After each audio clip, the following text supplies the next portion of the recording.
Somewhere in Virginia, the streets were alive with the hustle and bustle of everyday life that night in 2019. Geechi, a Compton Crip, walked alongside Brooklyn Hands, engrossed in his animated storytelling. As Brooklyn Hands recounted a violent altercation, Geechi listened intently, stopping momentarily as the story reached its climax. But as they continued their stroll, Geechi's instincts suddenly kicked in. Something caught his eye, and without hesitation, he veered towards a nearby tree, leaving Brooklyn Hands and his companions to follow, curious about the unfolding scene. There, in the middle of the street, stood Drugz and Moon, fists raised, ready to settle their differences. Drugz, clad in sweatpants, hunched over, his stance low and aggressive. Moon, sporting blue jeans, a brown shirt, and a matching hat, mirrored his opponent's posture. The tension was thick as Drugz made the first move, swinging at Moon with fierce determination. Moon, anticipating the strike, backed away, causing Drugz to miss his target. Seizing the opportunity, Moon retaliated with a punch of his own, but Drugz's reflexes were sharp, and he managed to block the incoming blow. Undeterred, Drugz repositioned himself, preparing for another lunge. He struck again, but his fist met empty air as Moon evaded the attack. In a swift motion, Moon grabbed Drugz, and the two became entangled in a flurry of punches. Moon's hat tumbled to the ground as they grappled, each trying to gain the upper hand. As the fight progressed, it seemed that Moon was landing more punches than his adversary. They held each other by the back of the head, their free arms swinging wildly, connecting with flesh and bone. Suddenly, Drugz released his grip and backed away, narrowly avoiding Moon's attempt to strike him in retreat.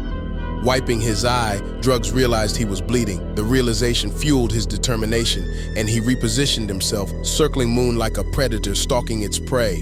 In a burst of energy, Drugz launched a vicious uppercut, hoping to catch Moon off guard. But Moon, a very skilled fighter, anticipated the move and managed to evade the blow. Moon seized the moment and caught Drugz, landing a series of punches that further tilted the scales in his favor. Then, in a display of raw power, Moon scooped Drugz off his feet and slammed him to the ground near a row of parked cars. It was over. Little did Drugz know, as he lay there on the ground that night, the altercation with Moon, coupled with disturbing allegations and video of New Jersey Twork pulling out a gun during the ensuing chaos, would become a turning point in his life, setting the stage for a series of events that would test his resilience and forever alter his trajectory in the battle rap world. In a candid rant on July 22, 2019, Moon delved into the events leading up to the fight, painting a picture of simmering tensions and miscommunication. He spoke of the pressure to maintain a certain image in the battle rap world and the toll it can take on an individual's psyche. "You gotta understand, in this game, it's all about perception," Moon explained, his voice tinged with a mix of frustration and introspection. "You're constantly trying to prove yourself, to show that you're not someone to be messed with, and sometimes that pressure, that need to maintain that image, it can consume you." Moon's words struck a chord, highlighting the internal struggles that many battle rappers face as they navigate the treacherous waters of the industry. The altercation with Drugz, he suggested, was a manifestation of those underlying tensions, a breaking point where the lines between performance and reality blurred. But it was Moon's revelation about Twork's actions during the incident that truly shed light on the dangerous undercurrents lurking beneath the surface of battle rap's bravado. "Twork pulled out a gun that day," Moon confessed, his voice heavy with the weight of the memory. "But he never fired it. He just stood there, holding it, like he was trying to prove something." The image of Twork, a figure known for his larger-than-life presence and explosive performances, standing silent with a gun in his hand, it was a stark reminder that beneath the swagger and the punchlines, there were real people grappling with real demons. For Drugz, however, the incident with Moon would prove to be a harbinger of things to come. The pressure to maintain his image, to live up to the expectations of his peers and his fans, would continue to mount, pushing him closer and closer to the edge. In the aftermath of his altercation with Moon, Drugz found himself at a crossroads. The incident had cast a shadow over his once promising career, and many within the battle rap community questioned whether he would ever be able to reclaim his former glory. However, Drugz refused to let this setback define him. Determined to prove his doubters wrong, Drugz threw himself into his craft with renewed vigor. He spent countless hours honing his lyrical skills and sharpening his delivery, drawing upon the pain and adversity he had experienced to fuel his creative fire. His Goonies teammates could see his hunger for success, and it wasn't long before his efforts began to pay off. Drugz' breakthrough moment came at Ultimate Madness 3, a high-stakes tournament that pitted some of battle rap's most talented up-and-comers against one another for a $100,000 prize. In the opening round, Drugz found himself matched up against Yoshi G, a formidable opponent known for her unorthodox style and explicit content. With only 2 weeks to prepare for the battle, Drugz knew he had his work cut out for him. However, he also recognized that this tight time frame could work to his advantage. Known for his ability to write and memorize his rounds on short notice, Drugz dove headfirst into crafting his material, pouring every ounce of his creativity and passion into his lyrics. As the battle unfolded, it became clear that Drugz' hard work had paid off. His rhymes were razor sharp, his wordplay intricate and clever.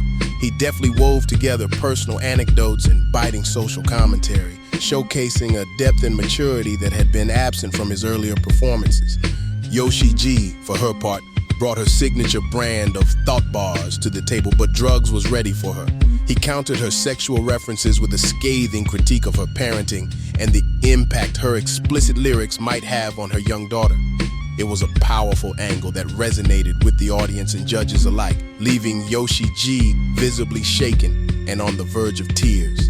In the aftermath of his victory over Yoshi G, Drugz found himself reflecting on the battle and his performance. Despite the minor slip-up in his third round, a rarity for the usually focused and prepared Drugz, he felt confident in the strength of his material.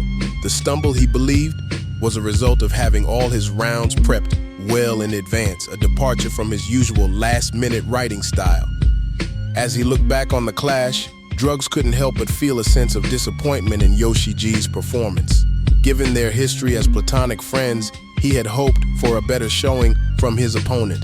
However, he also recognized that Yoshi G's angles, particularly those touching on his role as a father and his relationship with his daughter, had unwittingly played into his own material, making for a serendipitous and powerful matchup. When the dust settled, Drugz emerged victorious, his hand raised in triumph as the crowd erupted in applause. One step closer to 100K. The win was more than just a personal achievement. It was time to see who he'd be facing the next round. With his sights now set on the next round, Drugz found himself eagerly anticipating a potential rematch against either the Crip Rum Nitty or the great Serious Jones. After a great showing by Jones, the alien Rum Nitty emerged victorious. Riding high on his success, Drugz entered his next battle against Rum Nitty with newfound confidence. Nitty, nicknamed the Alien for his otherworldly writing abilities, was widely regarded as one of the tournament favorites. However, Drugz was undaunted by the challenge. Over the course of 3 intense rounds, Drugz and Nitty traded haymakers, their lyrics packed with vivid imagery and explosive wordplay. Drugz showcased his growth as a writer and performer, holding his own against one of the most respected names in the game. Though Nitty would ultimately edge out the victory on the judges' scorecards, Drugz' performance solidified his place among battle rap's elite. He had proven that he was more than just a one-dimensional brawler. He was a multifaceted artist with the skill and determination to compete at the highest levels of the sport. In the aftermath of Ultimate Madness 3, Drugz' stock skyrocketed. His impressive showing against Rum Nitty, combined with his dominant victory over Yoshi G, had established him as a force to be reckoned with in the battle rap world. Fans and fellow battlers alike took notice of his talent and work ethic, and his name began to circulate as one of the hottest prospects in the game. As he stepped off the stage, Drugz couldn't help but feel a sense of pride and accomplishment. He had faced his demons head-on and emerged stronger for it. The road ahead would undoubtedly be filled with new challenges and obstacles, but Drugz knew that he had the strength and resilience to overcome whatever life threw his way. Drugz' journey was inextricably tied to his involvement with the Goonies, a tight-knit collective of battle rappers who had taken the scene by storm. However, as time passed, cracks began to form in the group's once unbreakable bond. Tension simmered, particularly between Drugz and his former collaborator, Amin. While the exact origins of their falling out remained shrouded in mystery, it was clear that Ace harbored a deep-seated resentment towards Drugz. In a revealing interview, Ace alluded to inflammatory statements allegedly made by Drugz, though no public record of such comments existed. Ace's relentless campaign to antagonize and belittle Drugz, dubbing him a bitch, at every turn only served to fuel the growing animosity between the two. As the Goonies began to splinter, with members like Ryder forging their own paths, Drugz found himself increasingly isolated. The camaraderie and support system he had once relied upon was crumbling before his eyes. This sense of abandonment would weigh heavily on Drugz, exacerbating the mental and emotional turmoil that bubbled beneath the surface. As external pressures mounted, Drugz's internal struggle intensified. Haunted by the specter of violence and the constant threat of retaliation from his rivals, Drugz began to exhibit signs of paranoia. His proclamations about carrying firearms and his willingness to push that button hinted at a man on the edge, grappling with the very real possibility of his battle spilling over into the streets. The lines between his stage persona and reality blurred as he retreated further into a world consumed by anger, fear, and despair. The Fairfax County incident, where Drugz allegedly fired multiple shots at an individual following a rideshare altercation, stands in stark contrast to Twork's actions during the Moon altercation. While Twork had brandished a gun as a show of force, a symbol of his willingness to defend his reputation, Drugz had crossed a line from which there was no turning back. The shots fired that fateful night were not just a physical act of violence, they were a manifestation of the psychological turmoil that had been brewing within Drugz for years. The pressure to maintain his image, to prove himself in the face of constant scrutiny, had finally become too much to bear. As Drugz sits in custody facing the consequences of his actions, he is forced to confront the harsh reality of his choices. The battle rap persona he had crafted, the image of invincibility and ruthlessness had consumed him, blinding him to the dangers of blurring the lines between art and life.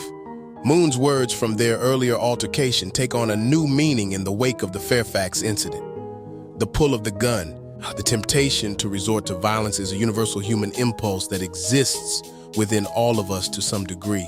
But perhaps in the end, it is Drugz's story that will serve as the ultimate cautionary tale. As the community grapples with the fallout of Drugz's actions, they are forced to confront the darker aspects of the culture they have created, the bravado, the posturing, the constant need to prove oneself. These are the very things that have made battle rap so compelling, so electrifying, but they are also the things that have the power to destroy lives. Drugz's journey, though far from over, stands as a testament to the complex nature of the human psyche and the dangers of allowing one's identity to be consumed by a persona. It is a story of talent, ambition, and the pursuit of greatness, but it is also a story of the price that must be paid when the lines between reality and performance are blurred beyond recognition. In the aftermath of the altercation between Drugz and Moon, battle rap fans and commentators alike couldn't help but notice Geechi Gotti's unusual reaction to the unfolding chaos. As the tension escalated and the possibility of violence loomed, the seasoned Compton Crip made a calculated decision to seek cover behind a nearby tree. While some may have initially interpreted this move as a sign of fear or cowardice, Geechi's explanation sheds light on the wisdom and street smarts that have kept him alive and thriving in the unforgiving streets of Compton. For Geechi, assessing the situation and taking precautionary measures is second nature. As a man who has navigated the treacherous terrain of gang life, he understands the importance of being alert and ready to react at a moment's notice. Geechi's tree tactics, while undeniably humorous in hindsight, serve as a testament to his survival instincts and the code he lives by. As he candidly admitted, "I did it too smooth. I ain't even know I did it that smooth until I see how smooth I did it." But even as he acknowledges the comedic aspect of his action, Geechi remains steadfast in his commitment to self-preservation. "You can't tell me nothing I don't know," he asserted, his voice filled with the confidence of a man who has stared down danger and emerged unscathed. In the end, Geechi Gotti's tree maneuver serves as a reminder that beneath the bravado and showmanship of battle rap, there are real individuals with real lives and experiences. For those who have walked the path of the streets, survival is not a punchline, but a daily reality. Since that July in 2019, Geechi has stood tall, a living embodiment of the resilience and adaptability required to navigate the treacherous landscape of both the streets and the stage. So let the jokes fly and the memes circulate, for even Geechi himself can't help but crack a smile at the absurdity of it all. But when the laughter fades and the cameras stop rolling, remember the man behind the tree, A survivor, a strategist, a true product of the unforgiving streets that shaped him, and one of the greatest of all time in the world of battle rap. Amin had always dreamed of rising above his circumstances, of breaking free from the cycle of poverty and violence that had defined his life. He thought he could escape his past, that the streets were his only path to salvation. But the criminal underworld has a way of pulling you back in. In a moment of desperation, Amin made a choice that would forever alter the course of his life. Now he would have to face the consequences of his actions and learn that the price of his freedom might be more than he bargained for. Join the Algorithm Institute of Battle Rap for Amin, the Philly job, coming soon. Stay tapped in. Do what I ask, got a pistol, 2 clips, black gloves and masks. It's the Philly job. Cooperator gets shot, we squeeze triggers and leave without even a second thought. It's the Philly job. You share the ride, share it and share some lead. Now Yates ain't charges, your career's dead. You could've walked away the bigger man, but you let your ego get the upper hand. Free drugs, free drugs.